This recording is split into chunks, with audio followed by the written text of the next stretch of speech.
Heart attack के symptoms क्या होते हैं और इसका कारण क्या है जिससे हार्ट अटैक होता है?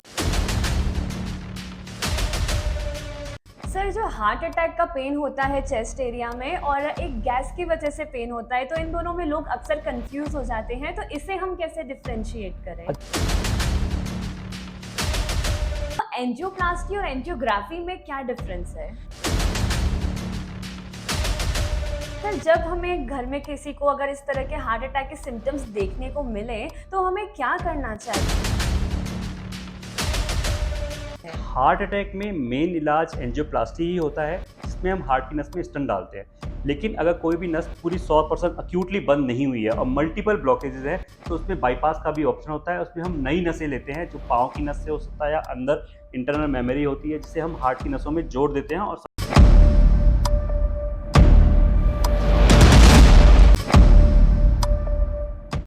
नमस्कार, welcome to GBH care connect. दोस्तों, दिल तो सबके पास होता है, लेकिन कुछ लोग उसका ओवर यूज कर लेते हैं। कोई स्ट्रेस में फ्राई हो जाता है तो कोई बटर पनीर में हाई हो जाता है और फिर एक दिन दिल कहता है बस भाई अब तो मैं जाम हो गया। बस यही वो सिचुएशन है जहां हमारे डॉक्टर्स आते हैं रेस्क्यू पर और आपके दिल के रास्ते का सारा ट्रैफिक क्लियर कर देते हैं, और इसी प्रोसीजर का नाम है एंजियोप्लास्टी। तो एंजियोप्लास्टी कैसे ब्लॉकेज रिमूव करता है और कैसे आपकी गाड़ी फिर से फुल स्पीड में आ जाती है, ये जानने के लिए today we have with us associate professor and interventional cardiologist doctor Danny Manglani sir with us. Welcome sir. So firstly sir, हम आपसे ये जानना चाहेंगे कि एंजियोप्लास्टी जो है वो हार्ट अटैक का ट्रीटमेंट है, तो हार्ट अटैक के सिम्टम्स क्या होते हैं और इसका कारण क्या है जिससे हार्ट अटैक होता है? बेसिकली हार्ट बॉडी का सबसे मेन ऑर्गन होता है। इसका काम पूरे शरीर की नसों के थ्रू रक्त सप्लाई करना होता है, शुद्ध रक्त सप्लाई करना होता है। लेकिन इसका पहला काम होता है खुद को ही सप्लाई करना। तो हार्ट 3 मेन नसों के थ्रू खुद को सप्लाई करता है, फिर जाके पूरे अंगों को सप्लाई करता है। तो जब इन हार्ट की नसों में ब्लॉकेज हो जाते हैं, जिसके बहुत सारे कारण हो सकते हैं, इंटर हार्ट बहुत अध्ययन हुआ इसमें, तो 9 बड़े कारण निकल के आए, जिसमें uncontrolled diabetes, hypertension, cholesterol, stress, हमारी सेडेंटरी लाइफस्टाइल, हमारा तंबाकू का जो सेवन बढ़ता जा रहा है, स्मोकिंग है, और हमारी जो डाइटरी हैबिट्स हैं, ये सब मिलाकर के हार्ट की नसों में डिपॉजिट करते हैं, अथेरोस्क्लेरोसिस नाम की बीमारी करते हैं। और ये अथेरोस्क्लेरोसिस जो कोलेस्ट्रॉल प्लाक होता है, ये कभी भी रप्चर हो जाता है, और जब ये रप्चर होता है तो हार्ट की नसों में खून के थक्के जम जाते हैं, जिसे हम बोलते हैं ब्लॉकेज। और ये ब्लॉकेज अगर पूर्णतः नस को बंद कर देते हैं तो उसे हम मेजर अटैक बोलते हैं, और जब ये इनकम्प्लीटली नस को बंद करते हैं, 80-90% बोलते हैं, तो उसको हम जो है माइनर अटैक की संज्ञा देते हैं। जब भी हार्ट अटैक होता है तो मरीज को सबसे ज़्यादा छाती में दर्द होता है, छाती के बीचों बीच दर्द होता है। ये दोनों आर्म में जा सकता है, लेफ्ट आर्म में और राइट आर्म में। ये दर्द हमारे जांघ की तरफ जा सकता है, पीछे की तरफ जा सकता है, और साथ में दर्द के साथ बहुत सारे अदर सिम्टम जैसे नोजिया होना, वॉमिटिंग होना, कि हमें घबराहट हो रही है, फीलिंग डूम, ऐसी फीलिंग जो पहले कभी नहीं हुई हो, चक्कर से आना, ये सब सिम्टम्स हो सकते हैं। तो डेफिनेटली अगर आपको ये सिम्टम आ रहे हैं और लगातार रह रहे हैं, 10-15 मिनट से ज़्यादा रह रहे हैं, तो डेफिनेटली ये हार्ट के सिम्टम्स हैं और अपने आप डॉक्टर को दिखाइए। सर, 2 सेम टर्मिनोलॉजीज रहती हैं, तो एंजियोप्लास्टी और एंजियोग्राफी में क्या डिफरेंस है? बेसिकली जब भी हार्ट अटैक आता है, जैसे मैंने बताया, हार्ट अटैक का मेन कारण हार्ट की नसों में ब्लॉकेज आ जाना होता है। तो हमारा काम उस ब्लॉकेज को चेक करना होता है, जिसे हम एंजियोग्राफी की संज्ञा होते हैं। एंजियो मतलब होता है नस, ब्लड की नसें, तो उसको ग्राफी मतलब उसको चेक करना। तो एंजियोग्राफी हार्ट की नसों को चेक करने की एक प्रक्रिया है। इसमें हम छोटी सी सुई लगाते हैं, जनरली मेजॉरिटी ऑफ इंसान में हाथ की नस से, या कुछ इंसान में अगर हाथ की नस छोटी होती है तो पाँव की नस से जाके दिल की नस में पहुंचते हैं, और वहाँ एक रंग जिसे हम डाई बोलते हैं, ओमनीपैक, वो दी जाती है, और उसकी हार्ट की तीनों नसों को हम देख लेते हैं कि इसमें कितना ब्लॉकेज है। इस प्रोसीजर को हम एंजियोग्राफी बोलते हैं, जो एक डायग्नोस्टिक ओनली जांच के लिए होता है कि ब्लॉकेज नसों में है या नहीं है। अगर ये ब्लॉकेज निकलता है तो उसको ठीक करने की प्रक्रिया को एंजियोप्लास्टी बोलते हैं। एंजियो अगेन हार्ट की नसेज हो गई, प्लास्टी मतलब उसको ठीक करना। तो एंजियोप्लास्टी उसको ठीक करते हैं, उसी पद्धति के थ्रू हाथ की नस से जाते हैं। अब जो कैथेटर लिया जाता है वो एंजियोग्राफी से थोड़ा मोटा होता है, उसमें हम एक महीन तार डालते हैं और हार्ट की नसों के अंदर जाते हैं और उसमें बलून फुला देते हैं, जिससे ब्लॉकेज साफ हो जाता है, और उसके बाद एक धातुनुमा स्ट्रक्चर लगा देते हैं, जिसे हम स्टंट की संज्ञा देते हैं।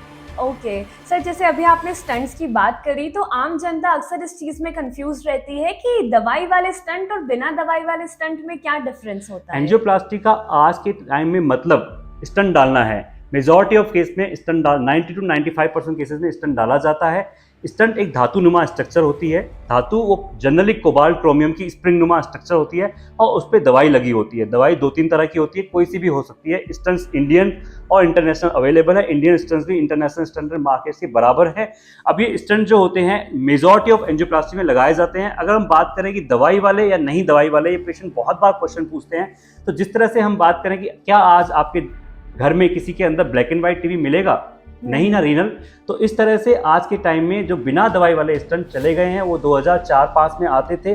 10 के बाद बिना दवाई वाले स्टंट बहुत ही रेयर केस में डाले जाते हैं जहां पेशेंट को दूसरी सर्जरी की जरूरत हो। अधिकांश 99.99% केसेस में दवाई वाले स्टंट ही डाले जाते हैं और वो हर जगह अवेलेबल है। तो ये क्वेश्चन मरीज का पूछना कि दवाई वाला या नहीं दवाई वाला, ये एक तरह से बेइज्जती है, बिकॉज अधिकांश स्टंट अभी जो है दवाई वाले ही आते हैं।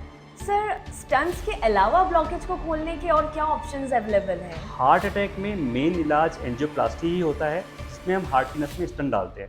लेकिन अगर कोई भी नस पूरी 100% अक्यूटली बंद नहीं हुई है और मल्टीपल ब्लॉकेजेस है तो उसमें बाईपास का भी ऑप्शन होता है। उसमें हम नई नसें लेते हैं, जो पाँव की नस से हो सकता है या अंदर इंटरनल मेमोरी होती है, जिसे हम हार्ट की नसों में जोड़ देते हैं और सप्लाई को पुनः स्थापित करते हैं। तो उसे हम बाईपास की संज्ञा देते हैं। लेकिन जब मेजर अटैक चल रहा होता है तो उस समय एंजियोप्लास्टी ही ट्रीटमेंट होता है। रिसेंटली अमेरिका में बहुत बड़ा स्टडी हुआ कि स्टंट, क्या हम स्टंट को अवॉइड कर सकते हैं, क्योंकि स्टंट जैसे मैंने बताया कि धातु का होता है तो वहाँ पे बॉडी का लेयर बनने में समय लगता है। उस समय पेशेंट को खून पतला करने का दवाई बहुत रेगुलर लेना होता है। तो स्टंट से बचा जा सकता है, ये क्वेश्चन अभी अमेरिका में एक रिसेंट स्टडी में अध्ययन हुआ जिसमें दवाई वाला बलून जो है कुछ स्पेसिफिक केसेस में किया गया और जिसके रिजल्ट्स जो है स्टंट के बराबर आए हैं। तो हो सकता है नियर फ्यूचर में हम अधिकांश ब्लॉकेज दवाई वाले बलून से खोलें। नॉर्मल बलून की तुलना में ये दवाई वाला बलून होता है जहां हम बलून करते हैं और दवाई वेसल्स में छोड़ दी जाती है और बलून को पीछे ले लिया जाता है, तो वहाँ कोई धातु नहीं रहती। और प्रेजेंटली अधिकांश ब्लॉकेजेस का ट्रीटमेंट स्टंट ही है। कुछ ब्लॉकेजेस जो मुहाने पे होते हैं या जहाँ पे स्टंट नहीं डाल सकते, वहाँ पे दवाई वाले बलून अभी न्यू टेक्निक के रूप में उजारित हुए हैं। Okay sir. सर, जब एंजियोप्लास्टी हो जाती है तो उसके बाद पेशेंट को क्या क्या चीज़ों का ध्यान रखने की ज़रूरत है, जिसे हम पोस्ट एमआई रिहैबिलिटेशन कहते हैं? तो क्या काम वो कर सकते हैं या क्या एक्सरसाइजेस उन्हें करनी चाहिए? डॉक्टर रीनल, ये बहुत अच्छा सवाल है कि बहुत सारे मरीज ऑपरेशन के बाद हमारे पास आते हैं और उनके पास सवालों की लड़ी होती है कि हमें क्या खाना है, कैसे चलना है, कितनी एक्सरसाइज करनी है। तो सबसे इम्पॉर्टेंट क्वेश्चन ये है कि उनके हार्ट अटैक के बाद हार्ट की पंपिंग कितनी है। हार्ट नॉर्मली 60% पंपिंग करता है, जितना ब्लड आता है उसका 60% वो आगे फेंक देता है। अटैक में हार्ट का कोई हिस्सा डैमेज हो जाता है और पंपिंग कम हो जाती है। तो इंसान की अदर एक्टिविटीज इस बात पे डिपेंड करती है कि उसकी हार्ट की पंपिंग कितनी रिकवर हुई है।